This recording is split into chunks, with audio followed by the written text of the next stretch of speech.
မင်္ဂလာပါရှင်။နာကျန်ကစ်ချင်ကနေပြန်လည်ကြိုဆိုပါရရှင်။ဒီကနေ့ကတော့ပေါ့နော်အိမ်မှာမိသားစုဝင်တွေရဲ့မွေးနေ့ပါတီလုပ်ဖြစ်တာဖြစ်တဲ့အတွက်ကြောင့် Q steak ပေါ့နော်ဂျပန်အမဲသားကြော်တာလေးကိုလှုပ်စားဖြစ်ပါတယ်။အားလုံးသိကြတဲ့အတိုင်းပါပဲအပြင်မှာထွက်စားမယ်ဆိုရင်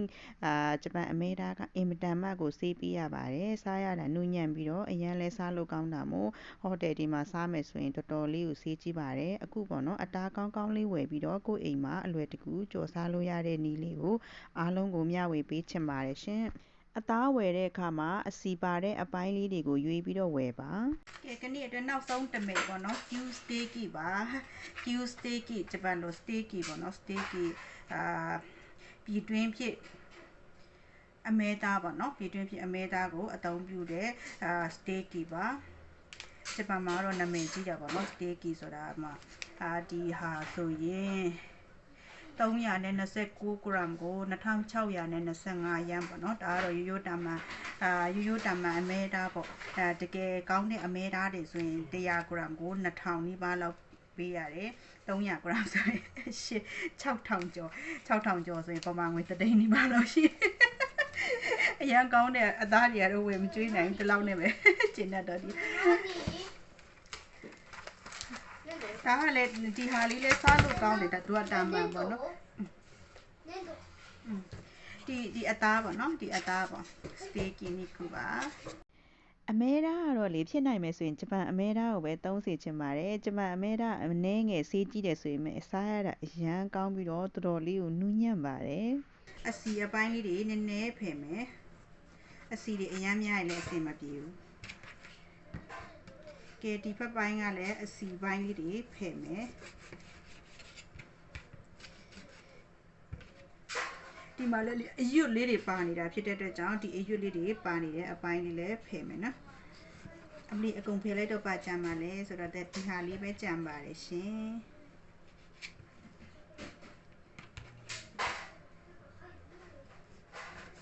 ဒီဟာလေးတွေဖယ်ထားတဲ့ဟာတွေကလွန်ပြစ်မှာမဟုတ်တော့စားမှာ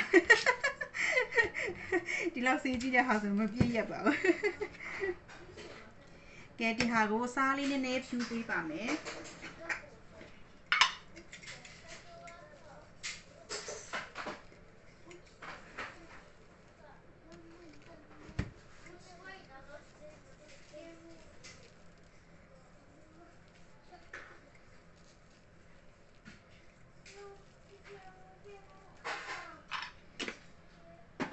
စားလေးဖြူပြီးတော့ခဏလေးဖယ်ထားမယ်နော်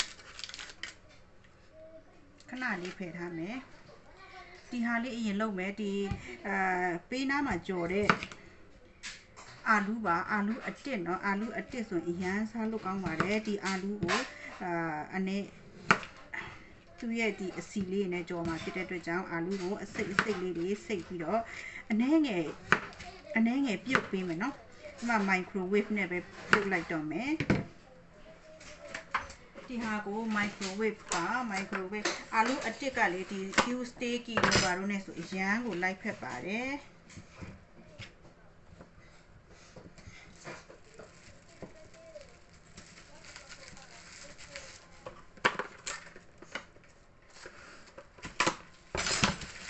ဒီဟာကို microwave နဲ့3မိနစ်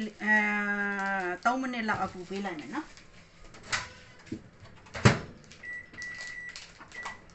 3မိနစ်လောက်ပြုတ်လိုက်မယ်ပြီးတော့ဒီဖယ်ထားတဲ့အစီပေါ့နော်သူ့ရဲ့အစီတီတန့်ကြီးကိုတီတန့်ဖယ်ပြီးတော့ဒီအသားကတော့ပြီးမှပဲတီတန့်ကြော်စားရမယ်それ学校で使うから今使ったらあかんで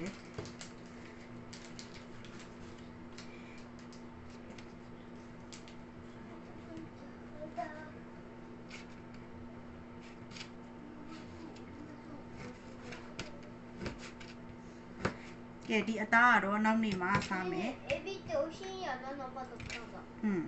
そうよエビって何で美味しいよကဲအသားကြော်တဲ့အခါမှာဒီအစီလေးနည်းနည်းသုံးမယ်နော်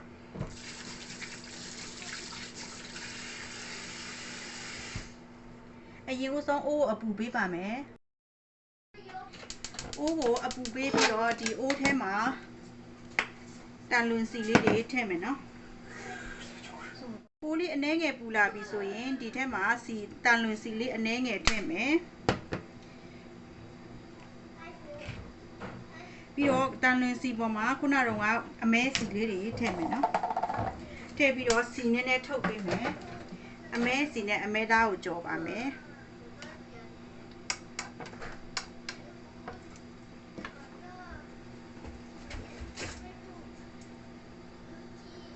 အစီလေးတွေထွက်လာပြီဆိုရင်ပေးနားမှာကြက်တွန်ဖြူလေးတွေကြော်ပေးမယ်အစိတ်စိတ်ထားတဲ့ကြက်တွန်ဖြူလေးတွေကြော်ပေးမယ်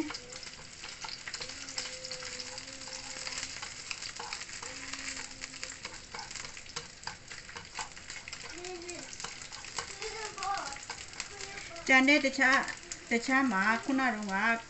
အမဲသားကိုကြော်ပေးမယ်နော်မိအချိန်နည်းနည်းလျှော့ပေးမယ်မိအေးလေးနဲ့ကြော်ပေးမယ်နော်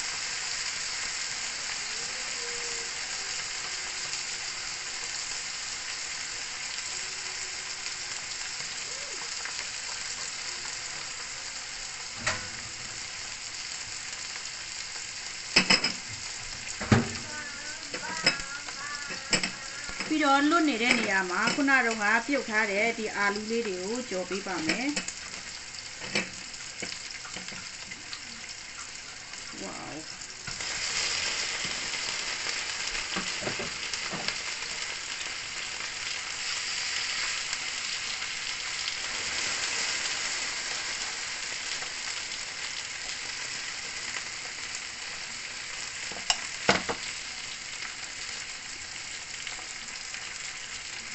အမဲစီကစားလို့ကောင်းတာဆိုလေဒီအမဲစီလေးနဲ့ကြော်ပေးမယ်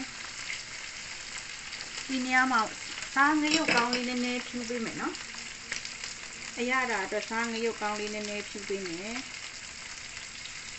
အသားကလေကျမစားတစ်မျိုးပဲသုံးထားတယ်ဘာကြောင့်လဲဆိုတော့တူးမှကြောက်လို့ငရုတ်ကောင်းမထည့်ထားပါဘူးငရုတ်ကောင်းကလေခဏနေအသားရခါနေမှပဲငရုတ်ကောင်းကိုထည့်မယ်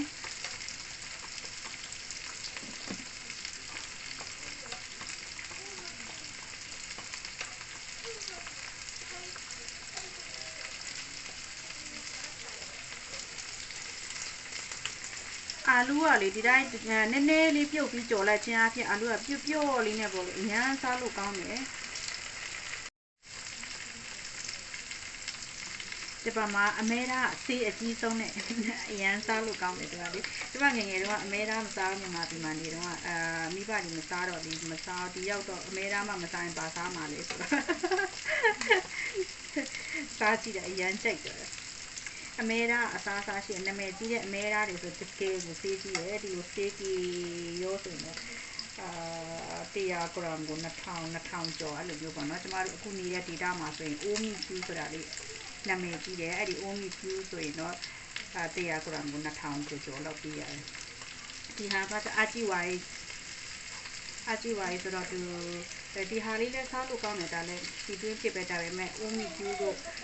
ခိုးပဲ Q တို့လောက်ကတော့နာမည်မကြီးဘူးပေါ့နော်အဲ့ရတာအားတော့ကောင်းတယ်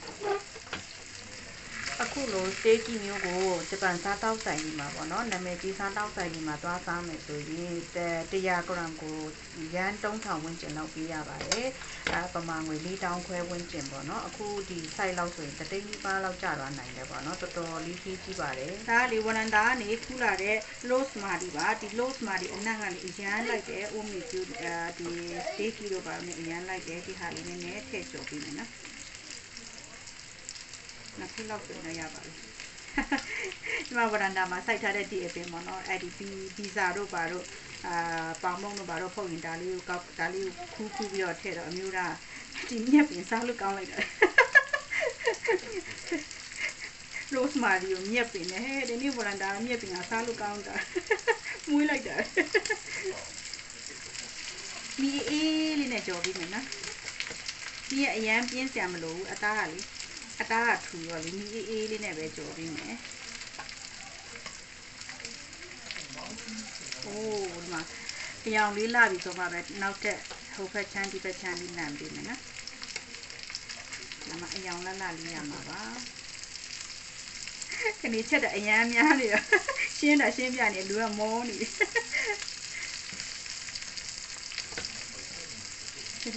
အမျိုးသားမွေးနေ့ကမနေ့ကဒီချာမလုပ်ပြနိုင်ဒီနေ့ပိတ်ရက်ဆိုတော့ကိန်းမုံဖုတ်လိုက်ကင်းချက်လိုက်တနေ့ကုန်ချက်နေရပြီးဖို့ကြောင့်နေအောင်ဖြုတ်မနေ့စာချက်ပြီးတော့နေ့လေစားပြီးတော့ညစားဆက်တိုက်ပဲကဲတစ်ချက်လောက်ကြည့်ကြည့်မယ်နော်အသားကလေအသားအယောင်လေးရလာပြီဆိုရင်အသားကိုပြောင်းပြန်လာမယ်အသားကြော်တဲ့အခါမှာအတိကတတိထားရမယ့်အချက်လေးတစ်ချက်ပြောပြပေးပါမယ်အသားကိုပေါ့နော်အတဲထိလုံးဝကြက်သွားအောင်ကြော်စရာမလိုပါဘူးဂျပန်လူမျိုးတွေကတော့များတော့အဖြစ်ပေါ့နော်အထဲကရေးလေးကိုပဲပို့ပြီးတော့ကြိုက်ကြတယ်အသားကပိုနူးညံ့ပြီးပိုချိုးတာပေါ့နော်ဒါပေမဲ့ကျမတို့မြန်မာလူမျိုးတွေရဲ့ကလေးတွေကကြတော့အသားအရန်စိမ့်မစားတတ်တာဖြစ်တဲ့အတွက်ကြောင့်အနေတော်လေးနည်းနည်းလေးကြက်ယုံလေးဆိုရင်ရပြီအရန်ကြီးကြက်ဖို့မလိုဘူးနော်အတွင်းထဲထိကြက်ဖို့မလိုဘူးနော်ရုပ်ကောင်းလေးအနေငယ်ဖြူးပေးမယ်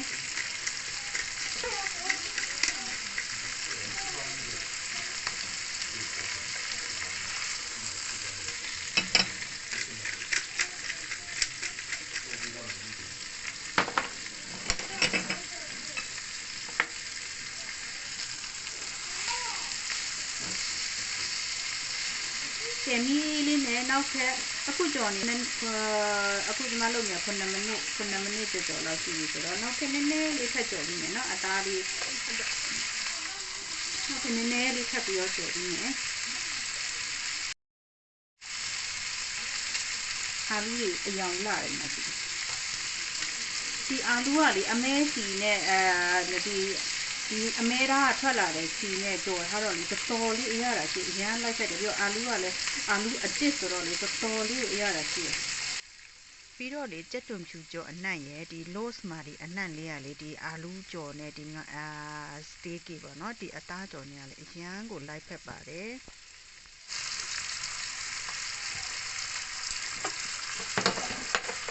ကဲအာလူကြီးတွေကရပြီဆိုတော့အာလူလေးကိုအရင်ထုတ်မယ်နော်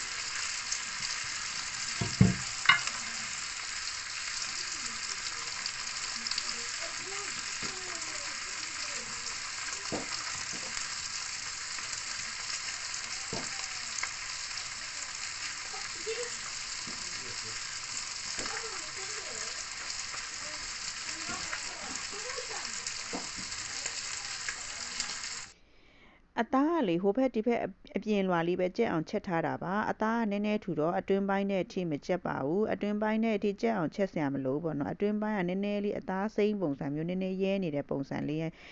ကမှအသားကနူးညံ့ပြီးတော့ပိုချိုးပြီးပို့ပြီးတော့စားလို့ကောင်းပါတယ်အရန်ကြက်သွားအောင်ချက်စရာမလိုပါဘူးအထဲအထိအရန်ကြက်သွားအောင်ချက်မယ်ဆိုရင်ပေါ့နော်အသားတွေကမာပြီးတော့စားလို့မကောင်းဘူးပေါ့နော်ဂျပန်အမဲသားငကိုကလေးကအရန်နူးညံ့တာဖြစ်တဲ့အတွက်ကြောင့်အရန်ကြီးကြက်သွားအောင်ချက်စရာမလိုဘူးเนาะ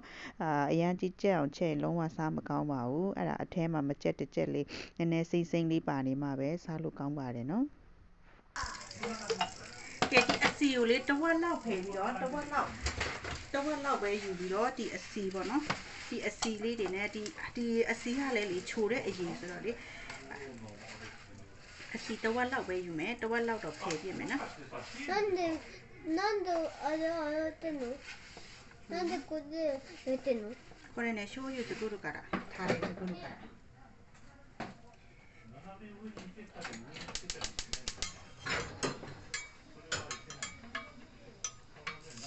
ペンがじゃいいわ。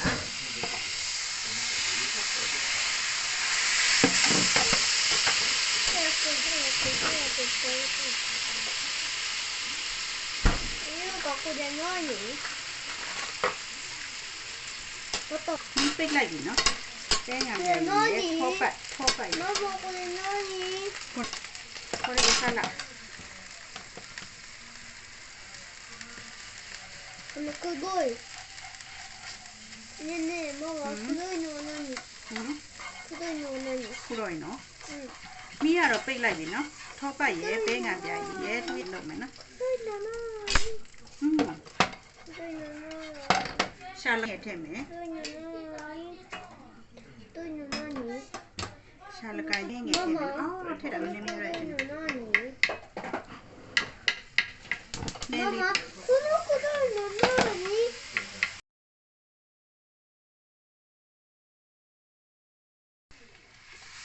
က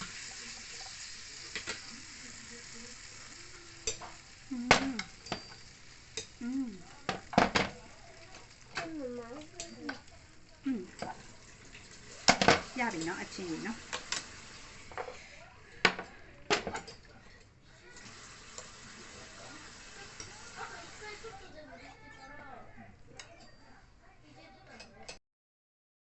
ကဲစတေးကီလေးရပါပြီရှင်ကဲစားတောက်ဆိုင်မှာထွက်စားမယ်ဆိုရင်တော့အခုစတေးကီပေါ့နော်အခု site လိုပုံစံမျိုးဆိုရင်တသိန်းကျော်ဝန်းကျင်လောက်ကျပါတယ်ပမာငွေနဲ့ပေါ့နော်တသိန်းကျော်ဝန်းကျင်လောက်ကျနိုင်ပါတယ်အခုကကိုအိမ်မှာကိုဘာသာကိုကြော်စားတော့ဘေးနာအာလူကြော်လေးတွေလည်းပါတယ်တမိသားစုလုံးလည်းစားလို့ရတာပေါ့နော်အားလုံးပေါင်းမှာရန်2600ပေါ့နော်2600ဆိုရင်3-4တောင်းဝန်းကျင်လောက်ပဲကျတာပေါ့နော်တော်တော်လေးကိုအဆင်ပြေပါတယ်ကိုအိမ်မှာကိုစားတော့စိတ်အရတာလည်းကိုဘာသာကိုစိတ်ကြိုက်လုပ်လို့ရတာပေါ့နော်ဘေးနာဒီအာလူကြော်လေးတွေလည်းအတော်ကိုလိုက်ဖက်ပါတယ်နော်ဒီဟင်းပွဲလေးရတော့ပေါ့နော်အနည်းငယ်တော့ဈေးကြီးပေမဲ့တခါတလေကိုယ့်ရဲ့အမတ်တရားနေ့ပေါ့နော်ကိုယ့်ရဲ့မိသားစုတွေရဲ့မွေးနေ့ပါတီပဲဖြစ်ဖြစ်တခုခုနည်းနည်းကောင်းကောင်းမွန်မွန်လေးချက်ကျွေးချင်တယ်ဆိုရင်တော့ရွေးချယ်တဲ့ဟင်းလေးတစ်ပွဲဖြစ်လိမ့်မယ်လို့ကျွန်မထင်ပါတယ်အခုမြင်နေရတာကတော့အမျိုးသားရဲ့မွေးနေ့ပါတီအတွက်ကြိုးစားပြီးတော့ချက်ပေးထားတဲ့တင်နာပါတီလေးပေါ့နော်ကဲအားလုံးပဲအဆင်ပြေကြလိမ့်မယ်လို့မျှော်လင့်မိပါတယ်ရှင်ကျေးဇူးအထူးတင်ပါတယ်ရှင်